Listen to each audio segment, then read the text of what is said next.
ए चाचा, अरे कहाँ से आवत रहो मुर्दे? बच्चा काम का क्या होता नहीं ना, काम कर कैसे खाई बच्चा? कहाँ से काम करके आवत रहो? गरी खेत में। हाँ बोलो चाचा, तब वोट के नहीं मराता? तेजस्वी यादव मचा। तेजस्वी यादव? हाँ लालू यादव जिंदाबाद। लालू एकदम लालू खून में बसल बड़ा ना। लालू हमार पूरा दुनिया। हाँ लालू ही हमारा सब कुछ है। भगवान हमारा खातिर लालू बड़े। अच्छा बताओ लालू यादव का किलन तारा का किलन कौन बेरादरी से बलम करला, पहले ही बताओ बच्चा हमके।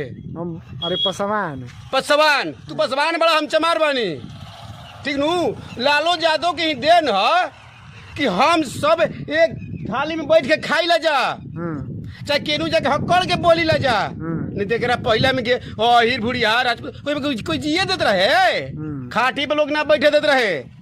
ये तो बात सोरा आना सही कहला, समझ गई नहीं बच्चा? हाँ। इसीलिए लालू यादव जिंदाबाद, लालू यादव जिंदाबाद, तेजस्वी यादव जिंदाबाद। हाँ तो लालटेन छाप पर वोट मारे के बाद भारी मोतो सबकी विजयी बनावे के बाद भाजपा पे ना न का बच्चा बात के तो थोपी कुदारी से काट भाग।